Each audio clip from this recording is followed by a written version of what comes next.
This podcast is protected under the laws of the United States and other countries. Unauthorized duplication, distribution, or exhibition may result in civil liability, criminal prosecution, and the wrath of the tall man. Boy! Previously on 94 Chill, the podcast. I go by Jessica Kwazz for short. So I am one of the co-hosts of Second Chance Movies. It's a podcast where we rewatch movies and decide if they deserve a second chance. So we take movies that were either, great, awful, polarizing, kind of those movies where it's like, I hated this, but everyone else loved it. What did I miss? And we revisit them and see what they're like nowadays. I co-host that with my friend Joe Harper. We're pretty new, but you can find us. We have visual episodes on YouTube and wherever else you're listening to podcasts. Wherever you're listening to this, you can find us. So we're not just going for only bad movies. We're going for movies that like the divisive, because Sin City is, depending on your level of violence you can handle, is pretty divisive. I loved Sin City when it came out. I was obsessed with it. And so we just kind of wanted to revisit it to be like, is it as awesome as we thought? And you'll have to listen to the episode to find out if it is. We drop our audio episodes every Sunday and then YouTube Sundays as well. If you want to follow us on social media, we're at 2 Chance Movies on Instagram and Second Chance Movies Pod on Twitter. Our podcast has our own letterbox where we do a little bit more detailed descriptions on the episodes we've covered. Hello there. Thank you for checking out this bonus episode of 90 for Chill, the podcast with Cat Bus Russ. This is your host, Cat Bus Russ. And to bring some context to this episode, it is back from July of 2021.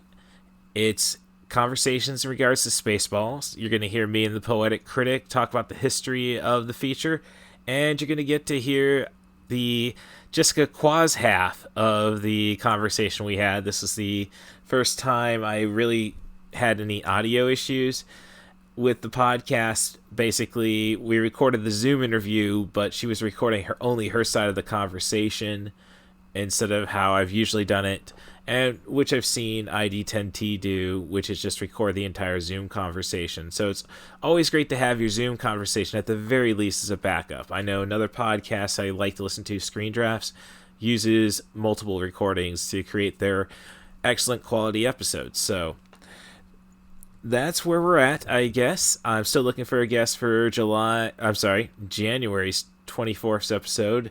I'm available to record all day Sunday. I think I'm currently dealing with some car troubles that just popped up today, so it is what it is, as it is, I suppose. I'm just rambling now.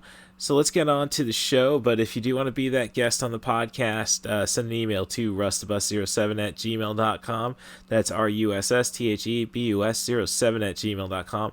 Offer me a theme, a movie, a director, an actor. I'm not really worried about the time constraints by this point, but I prefer films between 70 and 100 minutes. Since I'm doing an intro, I might as well thank Stacia Harden for keeping an eye on me, making sure I got to the car dealership safe. And I hope she's enjoying the presence of Skimbleshanks, the one-eared angel. Thanks for checking out 90 for Chill, the podcast, and we will be back. Little Hand says it's time to rock and roll. Bring the noise. There it is, planet Druidian. And underneath the air shield, 10,000 years of fresh air. We must get through that air shield. We will, sir.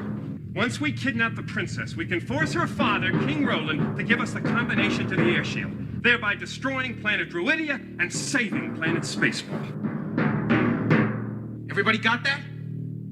Hey, I respect Mel Brooks. I appreciate a lot of his movies. I just like a good old-fashioned Mel Brooks parody.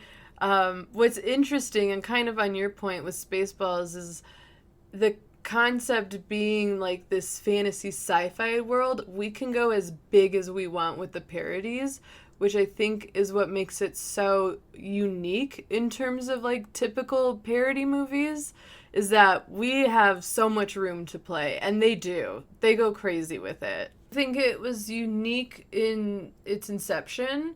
I think also now we see, I mean, not lately, thank God, but, like 10 years ago, we were seeing all sorts of parody movies, like, Meet the Spartans or Disaster Movie or all these weird sort of parody movies that I think were, and I don't know, I didn't make the movies, but I feel like we're trying to recreate the magic of making this big, over-the-top, see, this is funny, we're saying weird things, and we're doing weird things, and it just didn't work. See, that is what's interesting is, Mel Brooks is up there with, this, one of the greatest, and, yeah, his filmography is not as vast as you would think it is, which I find interesting. I will say, and this is my opinion, is that I do think he is, the godfather of parodies. I personally, in terms of movies specifically, don't find any other movies to have that, it factor that he brings to his movies. Young Frankenstein is just, it's one that I could watch every day and enjoy the hell out of it. So I honestly, I have so much respect for him. No matter where Spaceballs kind of falls in his filmography, I just think he was so unique for his time, I think, and consistently just being over the top and silly in a time when that wasn't, the norm, So, and I think that's why I do appreciate Spaceballs, too, is because it's God, this was just wacky. What were we doing here? What I appreciate about Spaceballs is a little bit of background, and Empire Strikes Back is my favorite movie. As a kid, I grew up watching the originals. I was obsessed with them. Action figures, literally watched it on repeat. I had the awesome VHS trilogy. I was obsessed. And it took me a really long time to watch Spaceballs because, one, I didn't understand what a parody was when I was that young. And I just like the idea of taking this world that I'm so familiar with, that I'm in love with, and just making it funny in a way that's not demeaning the content. It's just making it wacky as hell. And I just find so much pure joy out of it, even if, the quality isn't as amazing and some of the jokes are just downright dumb. It's just, I still find so much joy out of it. Did Mel Brooks actually watch Star Wars? I feel like he probably watched it once and then had some writer pals be like, oh yeah, no, I know this movie. This time around, because I hadn't seen this movie in a very long time, this time around the other references to sci-fi movies were just glaring in my face, and I loved it. Of course I knew the Alien one, then we have, the Temple of Doom, then we have Planet of the Apes. I was like, I love it. I love it. I mean, the cast is just, you look back and it's wild. Bill Pullman, like you said, John Candy, Joan Rivers, Rick Moranis, who I always have respect for, always. It's just the people that they got to do this, and you could, I think, you can tell while watching it that they knew exactly what they were doing, and they were game for it. There was no, what the f*** is this parrot? There's no hesitation. They just go for it, and they're like, yeah, let's be wacky. It's just, like I said earlier, there's just something delightful and silly and, this nice escapism, especially nowadays, where you can just watch this movie and giggle at stupidity and kind of wholesome stupidity.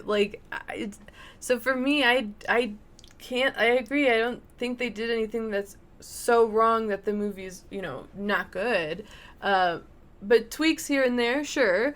But yeah, for this, it's just I just had fun. Just had fun watching it. Spaceballs is a good 90 minutes or so, just time to enjoy yourself and be wacky and silly. Spaceballs, the movie. Princess Vespa spaceship within range, sir. Good.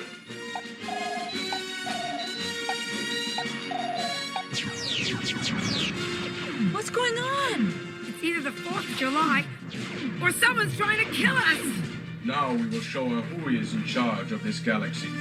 If you do not give me the combination to the air shield, Dr. Slotkin will give your daughter back her nose! Only one man and his trusted companion can save planet Druidia from disaster. Okay, Eagle 5, coming in. Lonestar. First, they must learn the secrets of yogurt. Yogurt! I am the keeper of a greater magic. The Force? No, the Schwartz. Avoid capture on a distant planet. Tell them to comb the desert, you hear me? Comb the desert! Found anything yet? We ain't found... Battle the entire Spaceball army. My hair! He shoved my hair!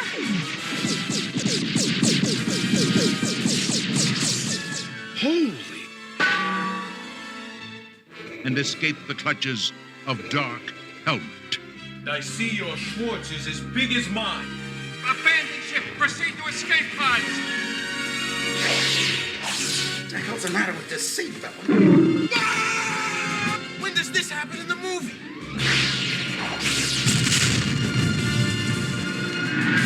Give me ball!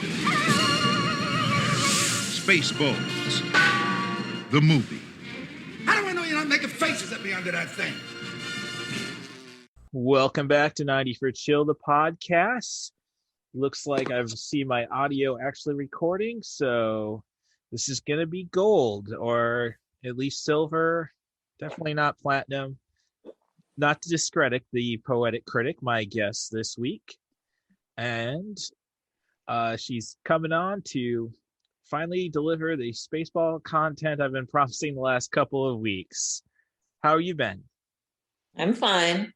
Very good. Anything new movie-wise with you, Rory? I'm not sure there's anything you'd be interested in. Most of this past week, I was working with stuff they're offering on Criterion Channel this month, like the art house animation programming. Mm-hmm. Well, if it means anything to anybody, I don't know if it'll still be going on the 13th when this episode drops, but currently iTunes is actually running a lot of samurai movies from the Criterion collection for about $8 a piece. But with the big problem with iTunes right now, and I definitely need myself a new copy, is Spaceballs is at $15. Granted, it's a 4K transition or adaptation, whatever the rendering, whatever. But unless you're going to go and down and sign up for Showtime, I'm stuck with my DVD, which doesn't really look too good with HDR or full HDR dynamic range in a 4K situation. Never mind, like the Wraith DVD I have doesn't have subtitles in English, so it's a little warm at my apartment right now because the AC is off, and just quickly rewatched it again. So when the last time you got around to watching Spaceballs? I didn't finally get to watching the film until about 2 years ago, because I think like a lot of people, we came to this movie on cable back in the 90s. Mm-hmm. And, when you watch movies on cable, you don't always watch them from stem to stern, as it were. Right. Oh, no. Heck, there's plenty of movies, even in the, I guess when you have kids, not to say that I have kids, hopefully. But I ended up seeing a lot of movies, bits and pieces when I was hanging out with my friend Stephanie, and when her little daughter was, before a definite toddler, watching Coraline. I've probably seen the entire movie, just never from beginning to end. Right. And again, why there's no discount on Coraline right now? Like, it's a Keith David movie. Every Keith David movie is on discount somewhere. But so I don't know, what is your take on Spaceballs, I guess, is really the guts of the matter. I like Spaceballs a lot. I don't think it's quite up to the level of the prime work Mel Brooks did back in the 1970s with his parody films. But on the other side of the coin, everything I've read suggested people came down pretty hard on it back in 1987, and its reputation seems to have gone up a bit since then. Mm-hmm. Oh, I agree. I told the story to Jessica when we were recording that I believe it was our cousin who lives out in California now who introduced the idea of the film to me. Now, this was like 1987, 88, like after a fireworks display. We're just driving back to Mossville or wherever the other family's car was. And it kind of threw me off because we definitely knew he wasn't a Star Wars fan. Neither of our cousins were. And but I swear he was telling me about this movie. As I say, I'm trying to recall a conversation from 34 years ago now. And I actually tried to hit him up when I was trying to save this concept for podcasts. And he actually kind of said, no, it couldn't have been him. But on the bright side, he has gotten around to Star Wars, and he credits me with getting him introduced to professional wrestling. So I think the world seems balanced. Now, I guess another question then would be, do you have to be a Star Wars fan to really appreciate Spaceballs? That is a good question, because I think one of the reasons the movie works as well as it does is that it does hang together pretty well as a straight comedy sci-fi story. A lot of it is funnier if you know the specific references they're going for, but it's not the exact kind of recreation we've kind of been used to seeing in affectionate parodies of franchises like Star Wars or Disney in the years since. Well, since you brought up Disney, that was one thing I discovered on iTunes today, is that the Black Cauldron is in 4K now. I think that's worth celebrating, but I'll digress on that one. I know you're not too big on the mid-'80s Disney films. I mean, not the Black Cauldron, no, but no. Well, I haven't never pictured you as much of a Great Mouse Detective fan either. That movie was fine, but I have never felt a need to revisit it since 1987 or so. Mm-hmm. Well, I'm sure we saw it in 93. I think it was around just long enough to get. Well, we saw it 3 times in theaters. Yeah, I know in 86. And one more time in 93. In Movies in the Park. Okay. Oh, I thought it may have survived the reissue period. They did do a reissue in 92. Okay. No. But that seems a little early. I thought it was a 7-year rotation on those, but they started speeding it up by that point. Mm-hmm. All right. Well, as you said, with Spaceballs, it doesn't show as much affection to the source material, and I didn't know if that kind of, just on this recent rewatch, it being so contemporary with clothing and characters, do you think that's part of the joke, or it was just not just kind of like, well, let's just get this in the can? Now, it is. I think I get what you're trying to say here, is that it isn't that it's not an exact parody. It is very 80s tied, especially to what our understanding of Star Wars was at that point. But I don't think it hurts the film all that much. If anything, I do think what makes the movie work really well is that it does work as a story. It has some very likable characters, both the good guys and the bad guys. And it takes the time to basically work through all the major plot beats of the original Star Wars, New Hope, as a lot of people like to call it now. Mm-hmm. But At the same time, they also work in some elements from the first two sequels they'd done by that point, and makes them work well in context. It works pretty smoothly given how much it's trying to cover, to be honest. Well, it's kind of like, dare I say, Ralph Bakshi's Lord of the Rings, in a sense. Well, that's one way of looking at it. Though it's not the comparison I would have come up with, but I kind of see what you mean. Yeah. So, I guess I would kind of, when I made that note about that, the contemporariness of it, I don't know. I think the joke maybe, since it is so contemporary, it just makes the plausibility of Spaceballs, the sequel, the search for more money, as I say, plausible just because of that. Well, yeah, they did try doing an animated series a few years ago. Yes, which I haven't seen anything good. Right. Yeah. That didn't go over well.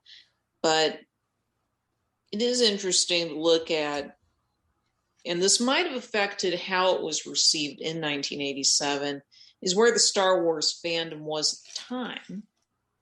Because by 1987, there was kind of a feeling Star Wars was just kind of in the can, as it were. Mm-hmm.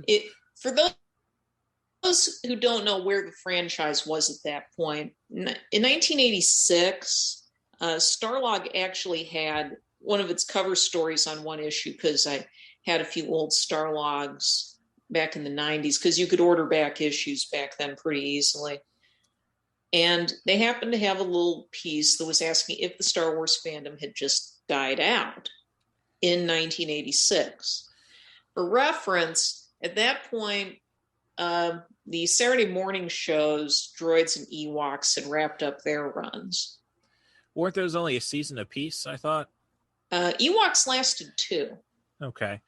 And of course, I guess they had a lot of love for the Ewoks, since they had 2 TV movies as well.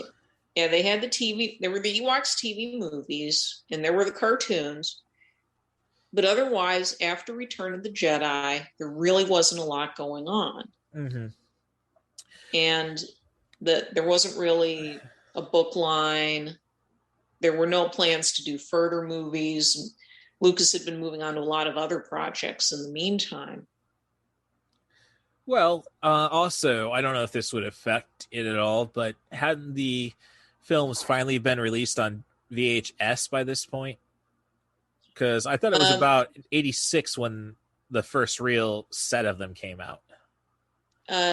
Return to Jedi didn't make it to VHS until 1987, I believe. Okay, so I'm just saying or that... at least that was when it finally got to HBO. Yes, I definitely can attest to that portion. Because I thought we were kind of drowning out our little baby brother by watching those movies frequently. Yeah. Yeah, I think you're right. That we must have been doing that around that time. But it was a thing. The movies had, they'd had their day. They'd made it to VHS. They'd been on network. Most of them, the first 2 had been on network television by this point. And there wasn't much of a novelty if it wasn't an ongoing thing. I think the fact that the post Return of the Jedi stuff mostly having to do with the Ewoks might not have helped. I mean, right. We saw the Ice Capades edition that had Ewoks in it. That was before I started my pennant collection. So, yeah, but we saw it. Okay. And by 1987, well, it just tells you that He-Man Live was a little more. I got a little more invested in then. Yeah, that was in 87. I remember that pretty well. But it goes to show how much had come and gone since that time.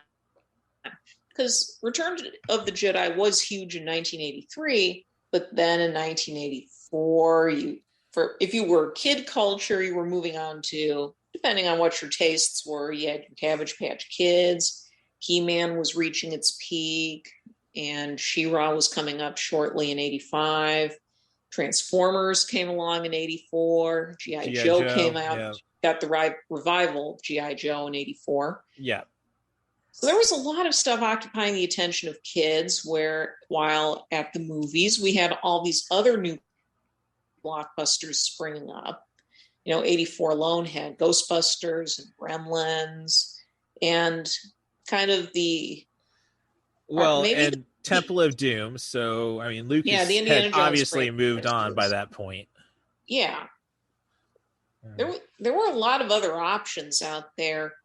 People talk today about how we don't have a monoculture because we all have lots more options than we used to. And it is true, we do have more video games and we have the internet and stuff like that. But if you want it, not everybody watched all the same stuff all the time in the mid-'80s. The 80s was the time where cable was starting to take off in those communities where, people could afford it. So were VCRs. We're slowly getting into the idea of buying videos rather than just renting them. Well, the trick was buying 2 VCRs. Our uncle showed us that. Well, however you want to do it. But at the time, there were a lot of other options kids had in the mid-'80s. And for adults, Star Wars was fun, but it wasn't the nigh religion it's become. So basically, George Lucas had the right idea saying, oh, this is a kid movie, when justifying the shortcomings of Phantom Menace. I don't know if I don't like the idea of saying something is for kids to exercise poor quality in terms of scripting or directing or anything like that. But it is true, we just didn't take things so darn seriously back then. I was reading a Medium piece about how in the new 10s, we saw nerd culture kind of take over the world, and that we've been sore winners about it. And, you wouldn't have had arguments like the Marvel fans versus Martin Scorsese back in the 80s. Nobody was trying, this writer said, nobody was trying to argue that A View to a Kill or Rambo was as good as Out of Africa or Amadeus. Okay, no. Every child whose parents just left them alone with the VCR or the cable box would definitely argue Rambo over Amadeus. I wasn't talking about kids arguing this. I was talking about adults. Well, with our internet now, how many of these little brats, have become trolls? How many of these brats are trolls? That's all I'm suggesting. I think I see where you're coming from. Kids are learning how to type at far earlier ages. Right. Now, going back to 1987 and why Spaceballs wasn't received very well then, comedy was very competitive in the 1980s. For all the mythology. 87, all I could really think of is Weekend at Bernie's, Mannequin. I didn't think 87 was that great a year, in other words. Dragnet. Maybe not an individual year. 1987, when I've been kind of looking back on years to the 80s, and 87 is one of the less impressive years on the whole. The biggest film that year was Three Men and a Baby. Right, and this is one of the years that we didn't have a $100 million film, correct? I'm not sure that was the case, but at the same time, it was not the most exciting year going. The other big hits were films like Beverly Hills Cop, Part 2. Yeah. That sort of thing.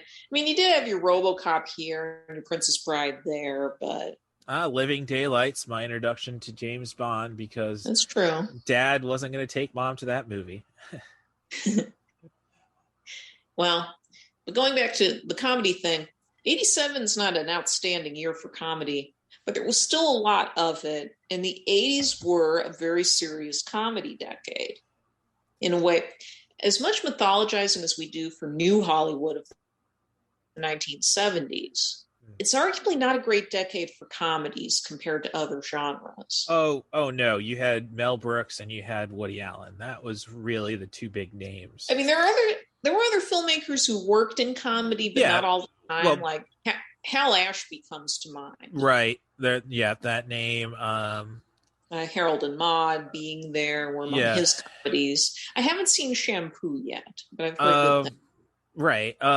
What was Billy Wilder still working in the 70s?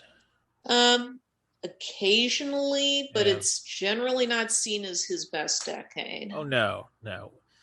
Was he the one married to Julie Andrews, or it was Blake Edwards. Okay, well there you go. That's who I was going to.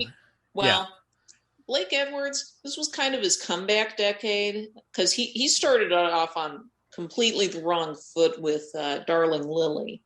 Right. No, it hit home for him with Victor Victoria, correct? Victor Victoria was kind of the climax of his comeback in the early 80s. Because in 1975, they revived the Pink Panther movies. Yes. That's why I was trying to get to him. Right. And that goes from kind of strength to strength until he gets to Victor Victoria. And then the bottom falls out when he tries to keep the Pink Panther franchise going without Peter Sellers. Mm-hmm. So he just couldn't talk Steve Martin into doing it at that point. Hey, I saw most of the Pink Panther remake on a bus heading back from Chicago. I can't say it was too bad, honestly. Jean Reno as the sidekick, I mean, it's worthwhile. But anyway, 70s comedy does have some standout material, but it wasn't, although people were going to comedies and stuff. I mean, Neil Simon, it was a big decade for Neil Simon movies. Yep, but he was a writer rather than a director. Oh yeah, I mean, honestly, when it comes to Neil Simon, besides for the Odd Couple, I mean, I'd rather see his stuff on stage. But yeah, but there were a lot of successful comedies in the 70s, but a lot of them aren't as well remembered or acclaimed as the dramas or the horror films or the art films. Right. It was a competitive decade, and the 80s kind of saw big comebacks. At the end of the 70s, things loosened up a bit with stuff like Animal House. Yeah, John Landis and John Landis. Robert Zemeckis starts doing directorial efforts with I Want to Hold Your Hand in 78. And then Used Cars in 80, which is, just one of those that I really wanted to give the 5 stars to on Letterboxd, but I gotta fix my numbers, I guess. So, but between that and the whole Saturday Night Live boom, there's suddenly this big push for comedy in the 80s. If you look at the top 10 for any given year, you see all sorts of comedies, and not just the ones we still watch today or the ones we automatically think of when we think of 80s comedies. Like in 86, you had Crocodile Dundee came in just a few million behind Top Gun to be the biggest film of 1986. It spent 2 months at the top of the American box office chart. Yeah, we really slept on Paul Hogan. Now I'm thinking though, and maybe Paul Hogan for Wolf Creek sequel. I don't know. Just going for the joke there. Just saying, he needs that turn. I don't know though. I think some of what happened with him had to do with him becoming a born-again Christian at the turn of the 90s. So Flipper is a Christian allegory. No, but he definitely took a turn towards really family-friendly stuff. Oh yeah, but now it wasn't a great time to do so. Yeah, but I think that might explain some of what happened there. Well, now I'm just thinking about crucifying dolphins. So, sorry. I mean, the first, basically, the film where the bottom fell out for him was Almost an Angel in 1990. Oh yeah, which was okay. after he became born again. And that does have some allegorical elements now that you mention it. Right. Well, But- I had recently watched. I just have a few more that I own or that had ended up in my DVD queue. Woody Allen movies. Watched Vicky Cristina Barcelona a couple nights ago. Loved it, but I mean, I don't know. I guess it's everything's a thin allegory for everything. Like every Woody Allen movie is basically just a clever take on his relationship troubles, which is kind of a disturbing idea. But in the 80s, you had a lot more competition for comedy. We were getting all sorts of people out of Saturday Night Live alone. But we were also seeing people like Danny DeVito jump to the big screen. Right, which was a long time coming. I mean, I remember him in One Flew Over the Cuckoo's Nest, which... he got started in the mid-70s. And it took a little while. Yeah, now that I think about it, though, isn't it kind of like we traded our Saturday Night Live TV show for the movies, essentially? Because aside from Eddie Murphy, there's really nothing much eventful until 89, 87, 88 or so on Saturday Night Live. Right, because the show went under kind of a transition in the mid-80s. NBC, there was just this idea back then that shows just didn't run that long. And Saturday Night Live, by the time Murphy left for good, was, it was going on 10 years already. And it was something NBC wasn't sure they wanted to keep around. They brought Lorne Michaels back for season 11, which is the season where they tried bringing in people who are already getting famous, like Robert Downey Jr. and Joan Cusack and Randy Quaid. Funny, I don't recall Joan Cusack on Saturday Night Live. I know Quaid and I know Robert Downey Jr. They were all in that season. Rest in peace, Robert Downey Sr., actually. Just throwing that out there.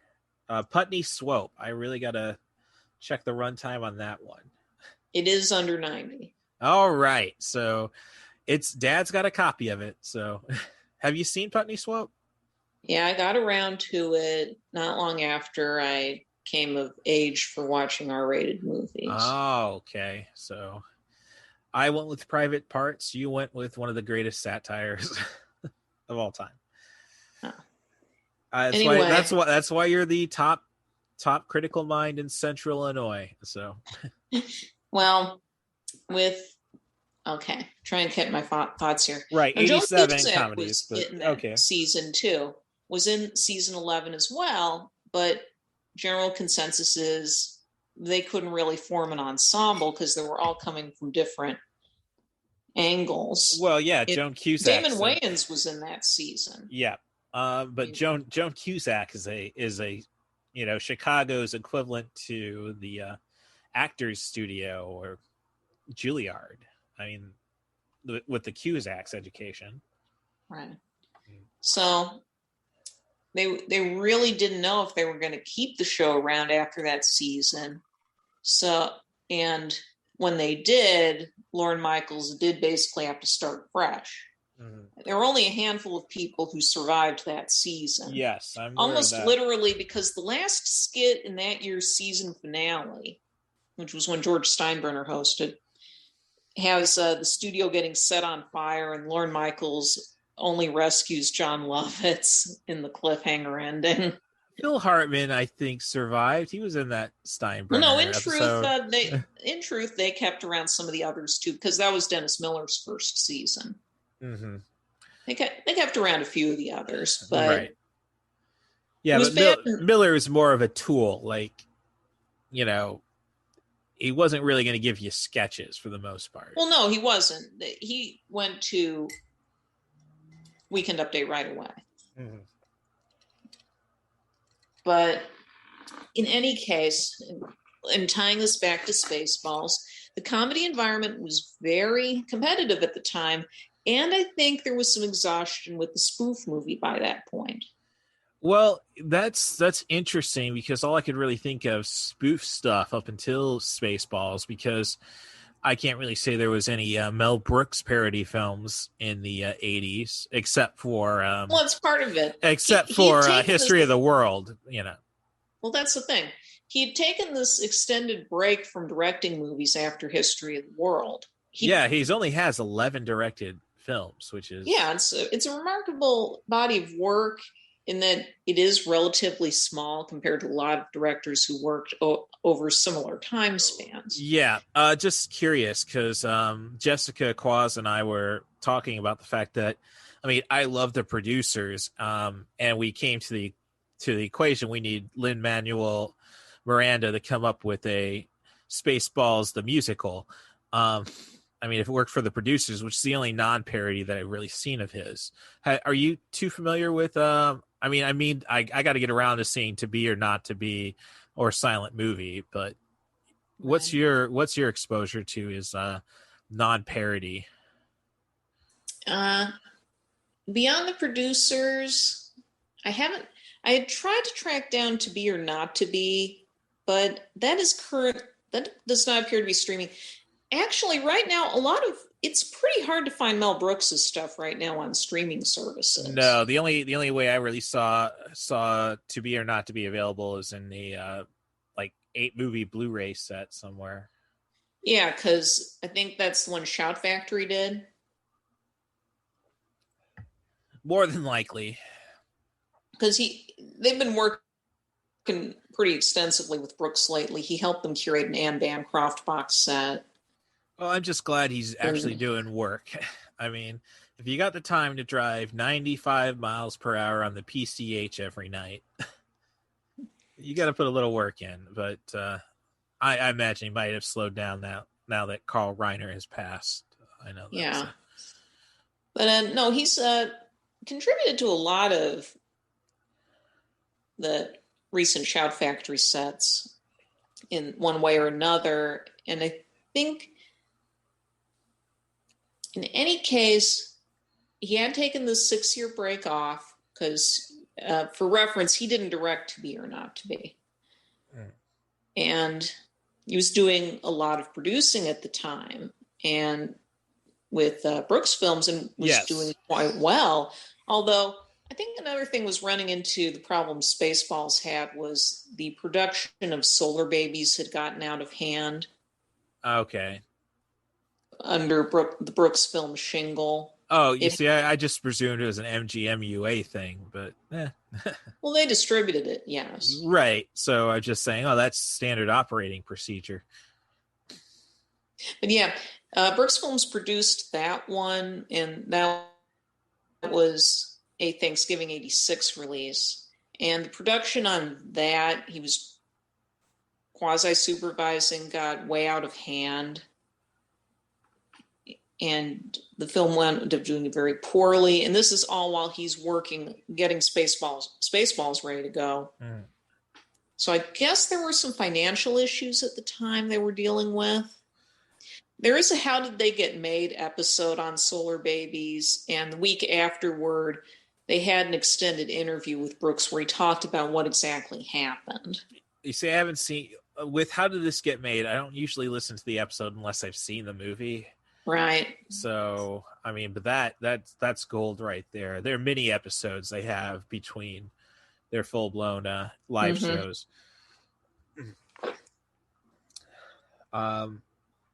But something we did think about, because I was as I was editing the audio I had from Jessica, she was we did mention the fact that I don't know how I let it slip that I didn't know if Lucas, I obviously knew Lucas had approved the Spaceballs project. I mean, you had the alien scene done by ILM, but so I mean was that used in the advertising or anything like that? Because that could have probably helped it out.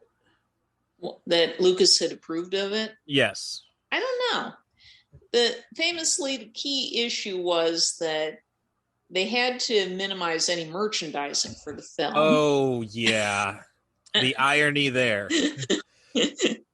Yep. No, yeah, Luke, that's I mean, Lucas hadn't directed anything. He only really had the Indiana Jones franchise that were bona fide hits. Yeah, it is interesting to look at how these major directors and creatives were faring in the 80s when they were producing other people's projects.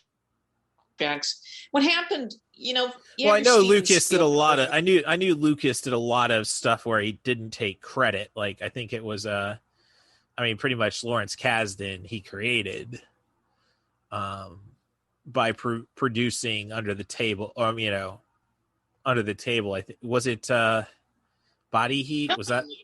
It wasn't exactly Under the Table with Body Heat. Well, yeah, but he didn't really want his name attached to it because of his wholesomeness. No. That's at least what the Screen Drafts episode about doing a Lucas draft, which ended up sucking, and I don't want to hear from those drafters ever again. I have to. Can you pause for a minute? Sure, I have to go get something. Yeah, take your time. Thank you. While my big sis is away, let me remind you that it helps if you give us those 5 stars reviews and subscriptions on all the podcast services. I could also use some music to bring in as an intro to the podcast. If you have a good source of royalty-free stuff or you want to compose something, talk to me and I'll gladly work something out with you. rustthebus07 at gmail.com is probably the best way to get a hold of me. And otherwise, let's go and give you that Star Wars content I wanted by bringing back on Jessica Kwazz. I was very biased while watching it, and usually if you listen to my podcast, I'm extremely critical of movies that I even like. But this one, it has, the nostalgia factor that we get, always gets us.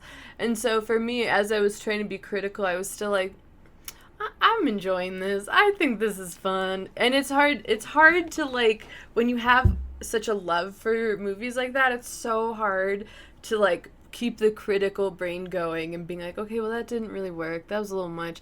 I'm just like, you know what? This is silly and wacky. I'm here for it.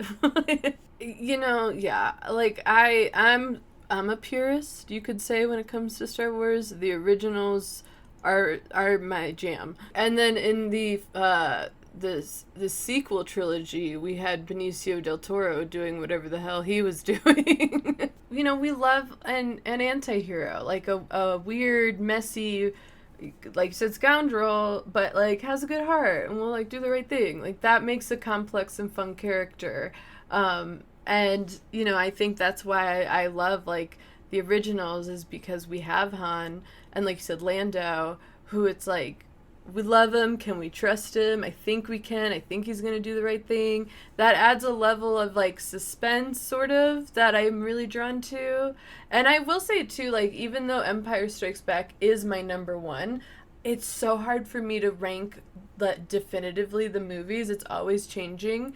But I will say, what also I think on this topic, why people like Rogue One, is because that's a whole gang of scoundrels. I think there is something when we're having these like sci-fi adventure movies to have your sort of like rough and tough, but maybe he's got a good heart, like what's up with this complex person. I think that just kind of draws us in, and it's fun to have that as a juxtaposition to, like, say, like in Star Wars, Luke Skywalker, like our pure good boy. It's like, okay, cool, but I want someone who's like in it, and that's what I think Han does. So I took a long time to watch Solo because I did not like the idea of it. I was like, you know what, we don't need this, like, let him be. I'd be all in for like a Lando origin, especially if it's Donald Glover. But so it took me a long time to watch it, and once I did, I agree it was fine, but there was so much plot. Like, I pay attention to plot. I can follow a plot. I'm not, like, it doesn't usually go above my head. But for that, it was like, okay, we're here, and now we're going here, and now we're going here. And, oh, he has the gold dices that, oh, now we know where you got that. Like, it was just like, okay, this is too much. I will say, though, that I was very hesitant. I liked him, and then I thought, oh, yeah, he kind of looks like Han. But I thought that might be the issue, is that the actor playing Han needs to be Han. And I will say, I thought he did a wonderful job. Like, I was very impressed with him. And I think visually it was a great movie. I think they were trying to, like, balance this origin versus action versus kind of heisty thing that didn't work. It was fine, yeah. I will say, though, like, I am so into Donald Glover as Lando, and I would love more of that. Because that's the thing, too, like, with Kira, like, we all know how Han's story evolves and ends. So Kira felt, to me, like, she's kind of, like, pointless as a love interest. Although I really did like her character. So I think having it be her and Lando, okay, I'm there. Superman! So yeah, 87, busy with comedies. We're quality, but people wanted comedies, obviously. And we're discussing the They released Spaceballs in the middle of summer. Yeah, not a great move. There's no question there. But like, you see, that's how I think Brian, our cousin in California, and I talked about it, because I was talking about Dragnet from that episode of Siskel and Ebert. He was talking about Spaceballs.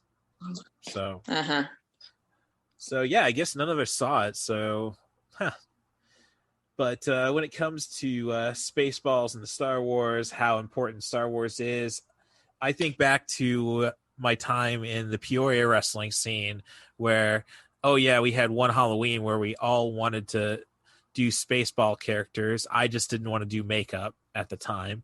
So obviously I was getting the yogurt nomination. Stature thing, I guess. But I guess, that really speaks about Spaceballs, though, that, we had so many people wanting to do that, but you tell them, oh, and what did you think about the prequel trilogy? And you get a dude, I didn't even watch the originals, man. So, yeah, fun trips from Peoria to Iowa monthly with that guy. So, but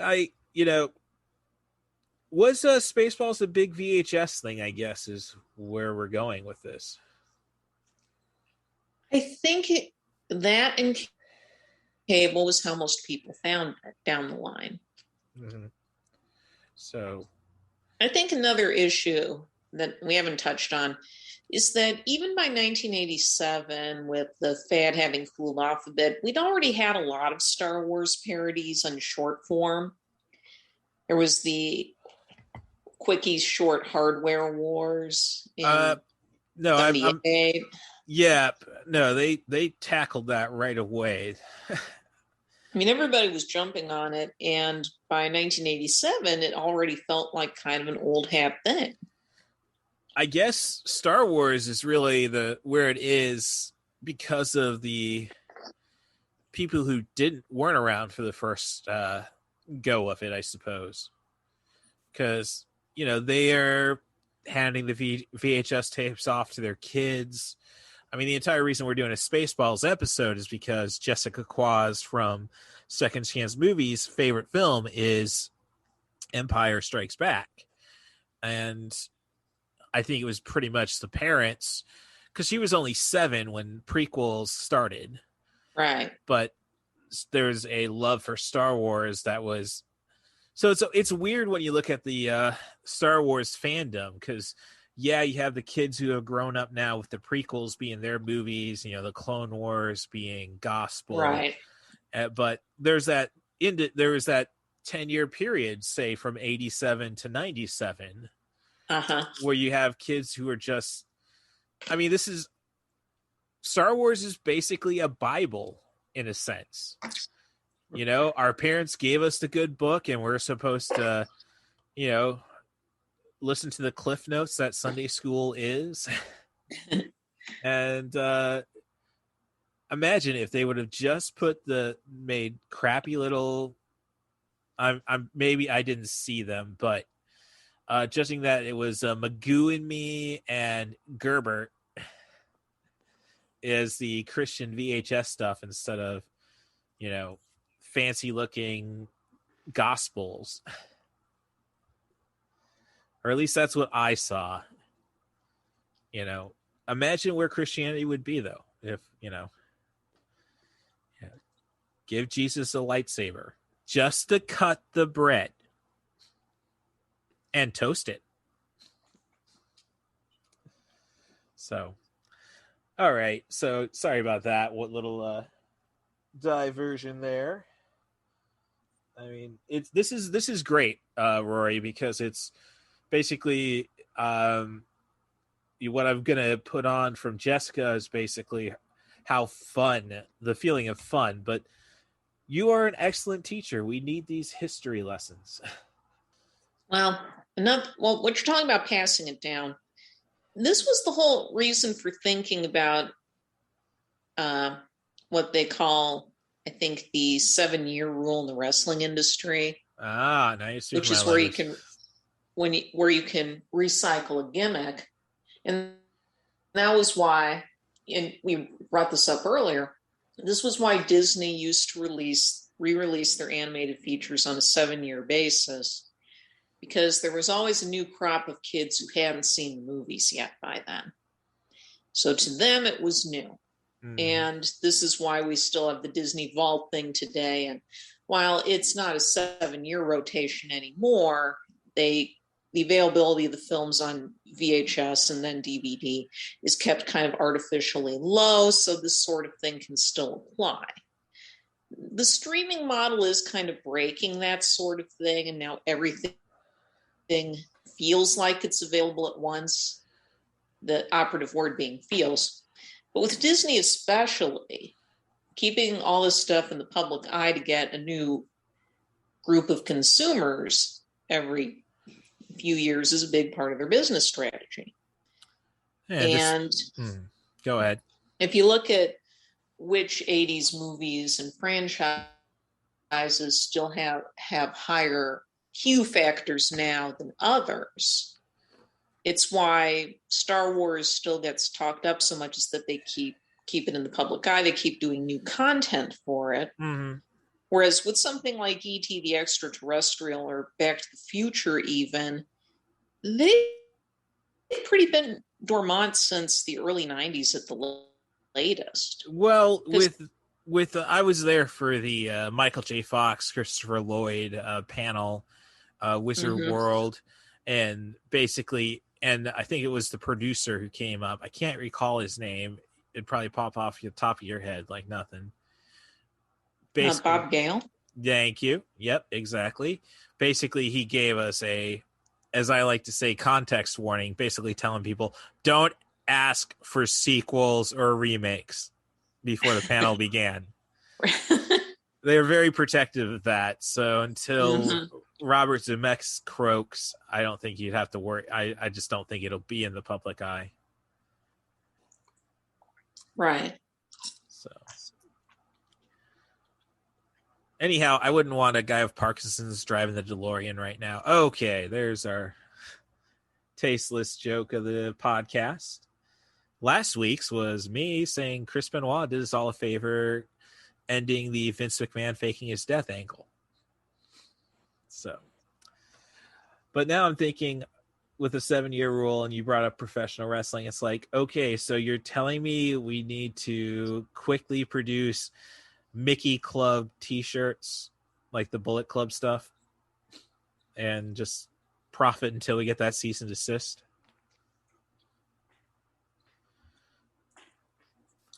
I wouldn't try it. Oh, okay. Well, they're a little quicker than the guys in Stamford, I guess. WWE's headquarters. Right. So that was an idea of a podcast I threw out on Twitter, though. Listening to Second Chance movies and hearing a lot of, people's issues with storytelling. And it's like, well, as a professional wrestler, it makes total sense what they're doing. Like, maybe that should be a podcast, basically. All right, something that people question about storytelling method, and then a professional wrestler breaks it down and says why it's good. The Well Actually podcast. That will make you very popular. Everybody loves the Well Actually guy online. Oh, you see, you see, you and I are totally different. I was I taught you how to make websites, but I could care less about the internet for the most part. I mean, I can get myself lost in the YouTube wormhole, but oh, sure, who doesn't? Yeah, but I really don't know what's going on half the time. So we had the 7-year thing, and I don't know, is that kind of why we didn't really get anything between? I mean, yes, we had Life Stinks, which I think people immediately forgot between Spaceballs and Robin Hood Men in Tights, which I don't know. I would kind of say Robin Hood Men in Tights is the superior movie. I don't know if I'd say that. It's another one people seem to have come around to over the years. Well, I thought that was gold from beginning. I mean, this isn't in Robin Hood's defense, it isn't science fiction where somebody created their own universe. This is supposedly historical fiction where we knew exactly what was supposed to be done. So when we go and throw in something like the 12th century Fox delivery system, we're all down with it. And imagine Spaceballs with Dave Chappelle. That's all I'm saying. But, we had John Candy, though, so I wouldn't trade that for a moment. Which was something I came to and asked when I was interviewing Jessica over this movie, was Chewbacca needed a tail. I mean, I'm just saying somebody had the, Chewbacca was never really that annoying a character. And not to say that Barf is, but the moment he whips his tail into Lonestar's face, it's kind of like, yeah, they're onto something. It's funny to look at something like Spaceballs after all the Star Wars knockoffs, including something like Captain EO, which Lucas did help back. All right, thank you for bringing Michael Jackson in here, so we're qualifying all questionable creators on this podcast. But you look at how everybody was trying to come up with new critters after Star Wars, not just robots, but there's a whole bunch of them in Captain EO alone, and that movie's only 17 minutes long, and for a theme park. I still loved it. I mean, is it available anywhere at a theme park? No, none of the theme parks have it anymore. Oh, did Family Guy finally shut that one down? No. Okay. It just, I don't think, after the initial novelty wore off of the revival, it didn't draw very big crowds. Well, I guess that's my problem with Disney World and Disneyland is that we keep changing the parks. Like Chris Hardwick was on the ID10T podcast, was talking with the guy who played Abraham on Walking Dead. So I know somebody you don't know. I kind of zoned out halfway through his run on that show. How it was just so much better when Disneyland and Disney World had rides that were just rides. Like Tomorrowland wasn't all about the franchises. Like, don't get me wrong, I like the Buzz Lightyear ride, but this is a huge sticking point for the really big theme park fanatics, is that we don't get as many original concepts anymore, and that it has become too franchise-centric, especially in the parks that originally didn't rely heavily on pre-established characters. Right, precisely. I mean, that was the beauty of going to Tomorrowland. Like, if I wanted the new stuff, I'd go to MGM or Disney Studios, whatever bollocks you want to call it, or Epcot even. Right, but it's same time, you can't treat the places like they're museums either, because kids' tastes change. And Okay, doesn't Lucasfilm own Indiana Jones? Hence, Disney owns Indiana Jones. Hence, it belongs in a museum. Sorry, I'll digress. No, I totally get that. You're not going to... You need to mix things up. Something has to be new every year. There's no question about that. Yeah, but I know there are complaints about this creep going on with Epcot right now. Oh, don't say that, because, I mean, we're planning to be there in December. Well, maybe. Yeah. But there's... I mean, they're adding the Ratatouille ride to the France Pavilion. Well, judging that Ratatouille is Pixar's finest. Amen. I don't think it's their best film, but it's a good film. I will stand by screen drafts on that one. They rarely get it right, but like Life Force is the greatest canon movie. Are you gonna? No, I don't know. Oh, don't give me a break-in one. But yeah, it's bringing in Ratatouille as a ride is one thing, but replacing the Norway boat ride with the Frozen attraction is that was a step from the pale. Okay, yes, that was bad, but I think when they immediately did it, we didn't realize how big Frozen was. I mean, Frozen made a hell of a lot of money, but I don't think until Frozen 2 did everybody finally surrender to it. I don't know. It happened pretty quickly, as I remember it. So when was Frozen released? I mean, it had to be released before the last time we went to Disney World. It was released in 2013. Yeah, so... Disney started working it into the parks as much as they could have, because there was that demand. Yeah, so, I don't think when they wanted to get to a permanent attraction, they decided to use Epcot when they could have been using the studios, if not for the fact they were already starting to work on the Star Wars and Toy Story Land. Yeah, no, well, Toy Story Land, I don't really need too much of myself, but it was a professional wrestler, Zack Ryder, the moment he walked into Matt Cardona. I'm sorry, don't call him by his Connecticut slave name. Who famously gets told about the time where like a bunch of the wrestlers went to the new Star Wars attraction and he saw the crawl underneath his feet and he claimed this was the greatest day of his life. So, and this is coming from a guy, and I'm telling this story as a guy who made sure I saw every possible video in the Star Tours. Took me 5 times, but I did the math. I researched on the internet. I've seen every possible video from Star Tours. And that is the greatest thing I did in 2015.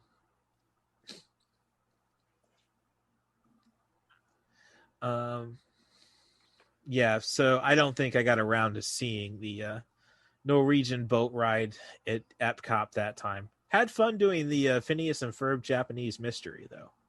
Yeah.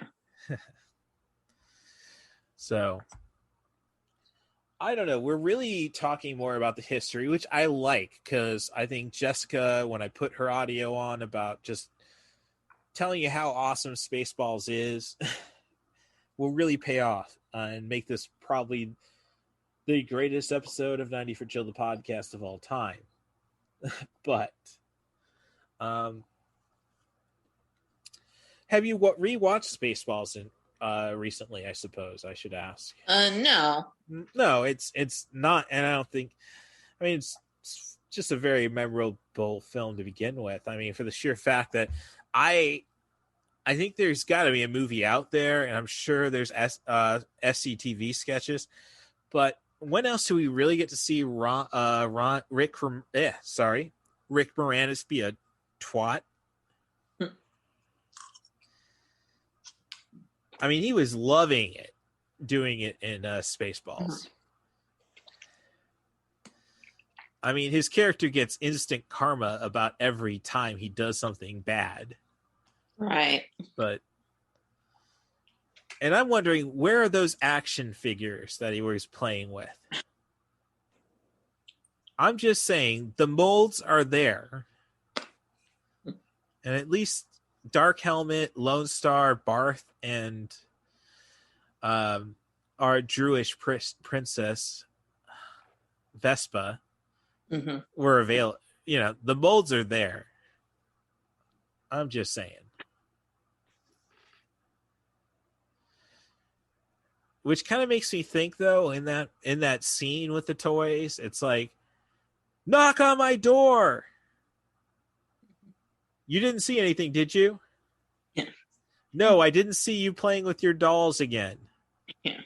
And it's like, well, perhaps he didn't see him playing with the dolls. He's just used to seeing him play with the dolls. Interesting, though. I was thinking of a tattoo idea based on the little necklace Lonestar had. You know, like just the hieroglyphs say above my Imperial logo emblem tattoo. I think I'm a prince. I don't know. Maybe that's why I haven't had that much luck with love, I suppose. Which makes me think of our our Ivan Reitman podcast with comedian Andrew Teedy, and he was bringing up the fact when I was saying that the fear of political correctness is going to ruin comedy, and it's like, no, you just have to nail it out of the park when you do it. You can't half-ass this. Like Dave Chappelle nails it all the time, and he's definitely not PC. But he brought up the fact that, you know, you talk about Blazing Saddles being co-written by Richard Pryor, but Richard Pryor primarily did stuff like the Mongo stuff. Mongo just Pawn in Game of Life. But let's see. So, as you say, we're going through the history. I'm going through. You're not that big on the Star Wars post Force Awakens, correct? I've never seen the sequel trilogy films as yet, although I've seen the 2 spin-offs. Oh, well, that is interesting. I don't think anybody really argues the quality of Rogue One, but... Well, some people do, but I liked it a lot. Yeah. I mean, the only thing about Rogue One was that I hated sending that text message to Dad afterwards, and Nick, I think it was, my our brother-in-law, Nick.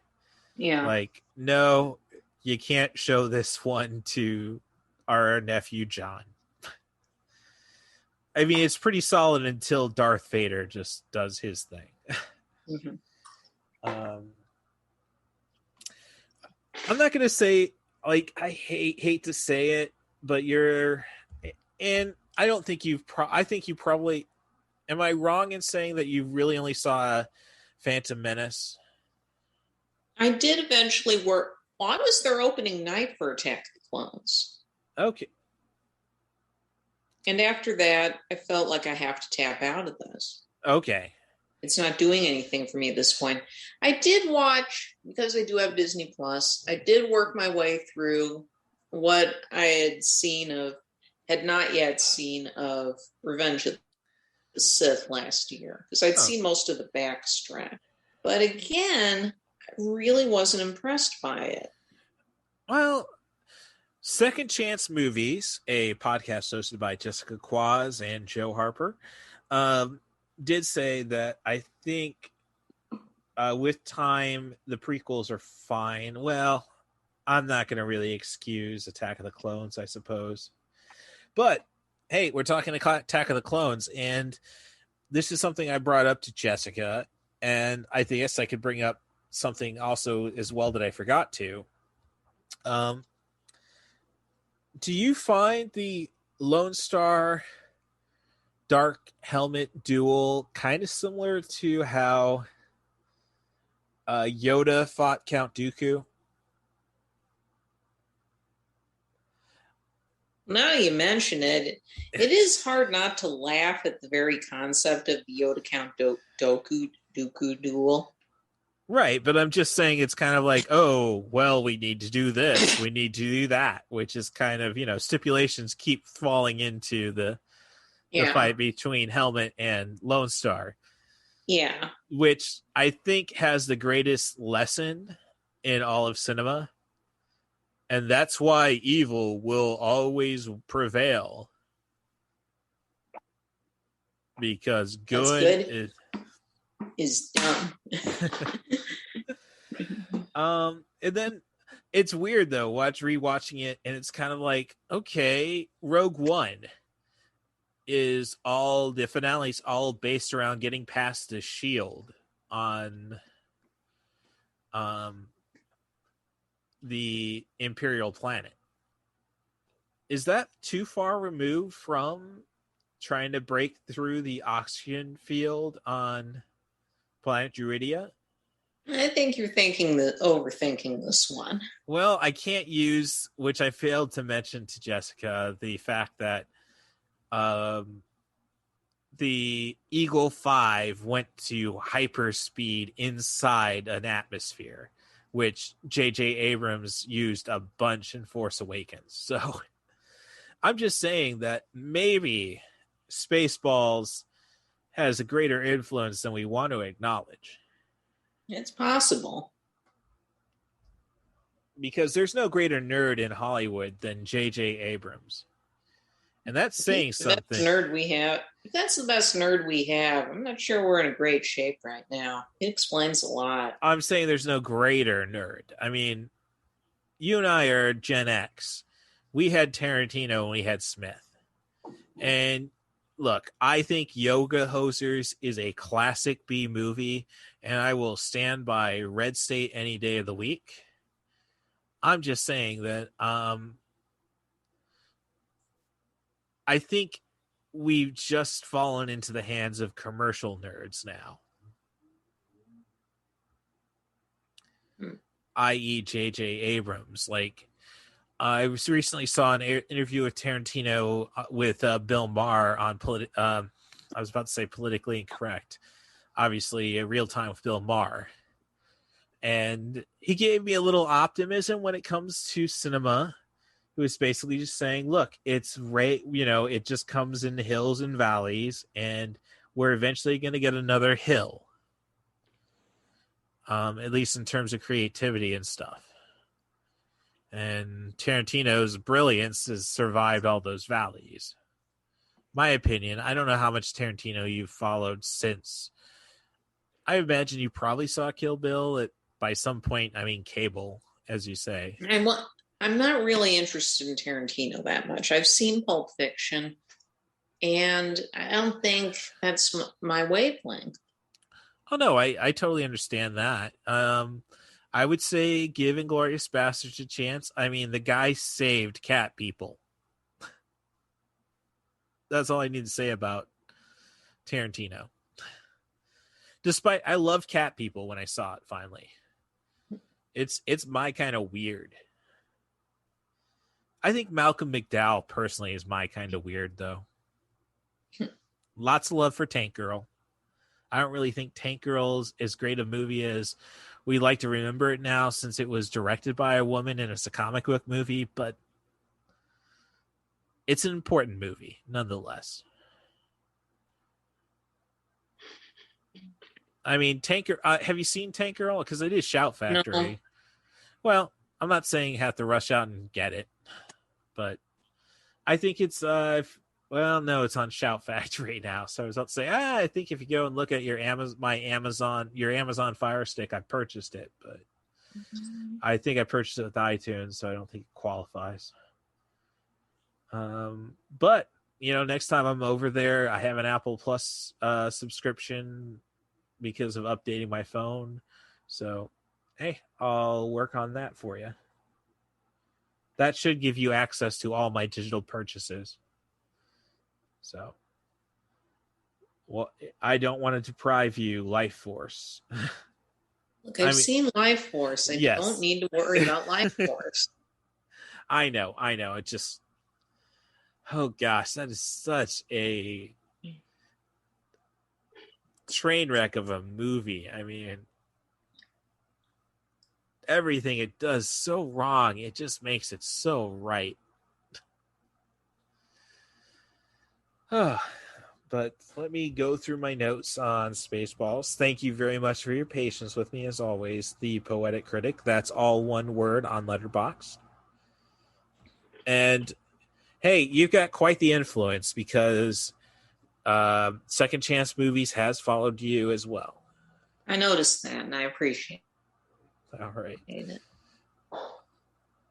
Okay, so I guess I do have a question about, do we really need monks or high on their moral characters in our sci-fi? Because, I mean, maybe Spaceballs is so cool because everybody's a scoundrel.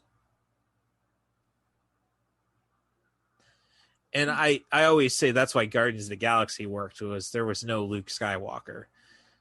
And I think I say that's why the prequels are not everybody's cup of tea, because it is all pretty much samurai movie stuff by that point.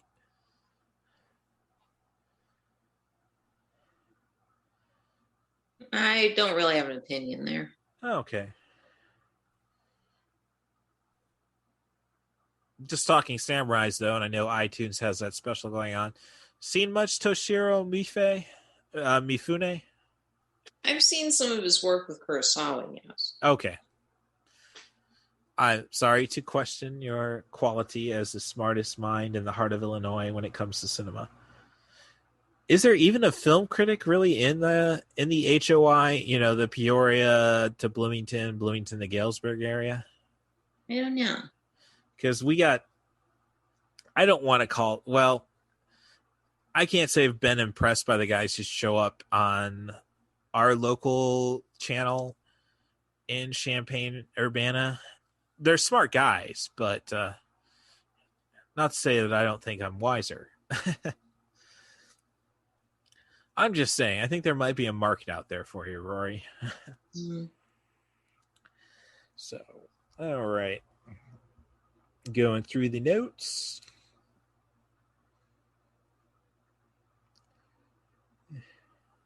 I didn't bring this up with, I guess it's just a statement about Star Wars, and I think it's a reasonable one. Like, should we really be teaching religion to adults? Like, Luke Skywalker learns the Force, kills a few million people by destroying the Death Star.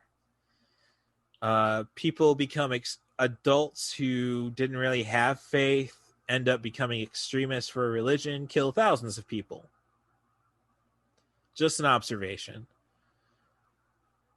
Like, once you give people knowledge of what might be right, people do crazy things. Just a societal question, I suppose. I'm not going to comment. Okay. All right. Well, actually, I did get this one answered. How much direction did George Lucas actually have on Empire? There's a joke in Spaceballs when, let's all get some sleep because we got to get up early at the crack of dawn. Why do we need to do that? Because when that sun comes up, an excellent dissolve. I'm just saying, I don't think, and I'm not going to rewatch RoboCop 2 anytime soon. I'm just saying, did we really need all those star wipes? All right. Mm-hmm. I think we talked about it last week about how I think Deadpool needs to be introduced into the Star Wars franchise, or at least some kind of Jedi, or dare I say, I think this is $1 million idea.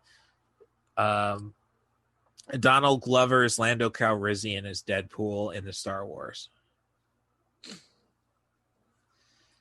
I know some people are true for that one. All right. And this is something I did mention. How the hell did Tim Burton really screw up Planet of the Apes when Spaceball does it very well at the end? Did you end up actually ever watching Tim Burton's Planet of the Apes? No. Oh, right. Yeah, that's like the convenience store guy talking to Chris. Hey, Chris, you ever seen Kroll? No. Yeah, you don't need to see Kroll. So, I don't know. You love Spaceballs. I think everybody loves Spaceballs. And when it comes down to it, as I said, I know people who don't like Star Wars who love Spaceballs. What do you think about a Spaceballs musical, though? I feel that we've had too many adaptations already. Well, that's kind of funny because when Jessica was talking about, well, I wasn't really aware of parody movies until Spaceballs. And you and I, being 8 and 10 in all respectives, Naked Gun was 88, correct? Right. I mean, and then Dad quickly showed us Airplane after that, which is kind of disappointing when I rewatched Airplane, and the brief nudity just is just very brief, as a developing child seeing Airplane for the first time, like boobs had a longer effect on me. So, but what I'm getting at is like, with parody movies, and I think in the end, when you mention UHF to somebody, I think was because I think because I don't really think any of the Naked Gun sequels are that worthwhile. So you pretty much have the Hot Shots franchise. Do you think this was like, do you think the window on parody features really was, say, only about 3 years? I don't know. It's just that looking at how Drew and Scott over at 80s All Over handled it. Well, they didn't have that many great ones. Yeah. Like, it didn't happen until Naked Gun. I mean, you had Airplane, and I would say you had Kentucky Fried Movement. I'm sorry? Second wave. Yeah. The late 80s, early 90s is more the second wave. Right, but I mean, we didn't really have a good parody movie till Scary Movie, and then they screwed that up a year later. So I'm just saying, like, I think we hit the peak right away. I mean, with this second wave, like, we only had maybe 4 must-see movies out of it. I mean, you had a lot of great comedies that were parodies, yes, like Fear of a Black Hat. But the Mad Cat parody film, I think, like, we really only had 5 years at best of it.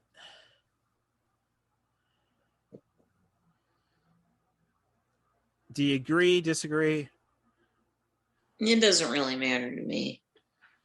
So you're like me. After Hot Shots Part 2, we had Basketball, and then everything's pretty forgettable. I guess that's one way of looking at it. And Basketball isn't that great. Oh, you loved it when we saw it opening weekend in '98, when we were like one of 8 people in two of 8 people in a theater. Well, that movie goes on too long. It's under 90 minutes. All right. We're not gonna. Well, let's just say it ended at Basketball because I've on listening to non-movie podcasts trying to be hip and cool with their movie references. They're talking about Freddy Got Fingered, and it's like, oh God, comedy is dead. I don't know why they're worried about, oh, PC is going to kill comedy. No, we killed it ourselves. But so I guess a concluding statement on Spaceballs. I don't have any concluding statements. Favorite character from Spaceballs? It's hard to tell because I like the bad guys a lot. I think President Scrooge is underrated. Yep, I'll give you that one. Dark Helmet is just too easy an answer. Yeah. But I hate to say it though, was this John Candy's greatest performance? I don't know. He was really killing it for a while in the 80s. Was he? Like, he was making a lot of money for people, but I can't really say Armed and Dangerous was any good. I think everybody looks at The Great Outdoors with an overly fond of it. I mean, we all loved him in Home Alone, but I think that was more subconscious SCTV reunion. I don't know. Sorry to leave it on a downer like that. This is what cloning should be used for. Like, we got to find those Caminos and give us an army of John Candys. So, but as you say, I mean, obviously, because it's nuts. My copy of Spaceballs on DVD came in a 2-pack, which is an odd 2-pack because it was 20th Century Fox and MGM. It was a 2-pack of Young Frankenstein and Spaceballs. Huh. And I don't think anybody questions that Young Frankenstein is the greatest parody film of all time.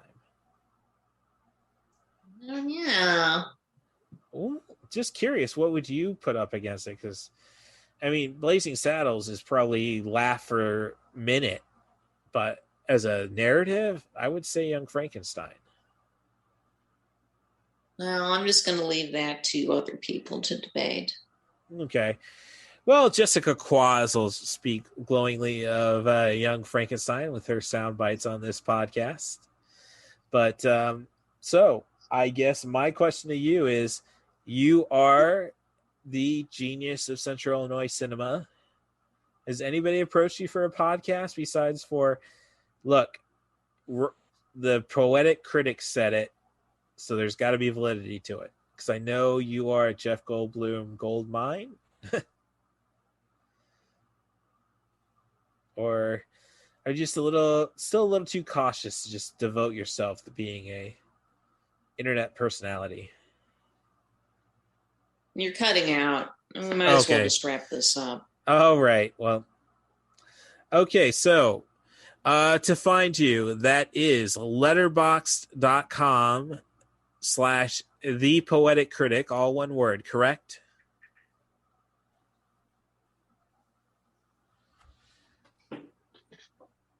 So as I said, letterboxd.com/ThePoeticCritic. Yes. All right. Anything else you got to promote at this time? No. All right. Well, thank you. Well, thank you for being such a great source of history in cinema, as always. If you need to follow this podcast, Cat Bus for Us on Twitter, maineventofthedead.com is all my writing, and you can find this podcast anywhere. Thank you very much again to the Poetic Critic for being such a genius of cinema. And you're welcome. Thank you. And we will we'll have more content for you next week. If you want to be on the show, send an email to rustthebus07@gmail.com or send me a direct message at CatBusRus on Twitter. Thank you very much. Thanks again, Rory. You're welcome. Can I hear a wahoo? The combo of Spaceballs and producers, I'm there. I'll pay for the budget. I don't care. I want to see it. Yeah, it is a time. It is a time. My friends and I, around the time it first came out, were in love with it because I'm a huge horror fan. I'm a huge musical fan. Best of both worlds. Paris Hilton's best work. It's just such a unique kind of film that I would love more of that, where it's musicals kind of in the vein of a Sweeney Todd or Repo, where it's just dark, gritty, weird, and bop songs with it. I mean, I think that a Spaceballs musical parodying we could do a whole trilogy. We can do a one for the OGs, one for the prequels, one for the sequels. Just make it a whole Spaceballs opera with Lin-Manuel writing the music. I'm in. Lin-Manuel's a little too, like, an actual serious artist.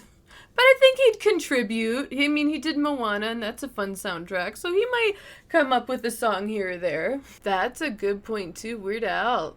Oh, my God. Yeah, let's get him on this. Long live Flash. You've saved your Earth. Have a nice day. Mickey was in that Wuhan lab. You know it. Just kidding. I don't believe it. Whatever.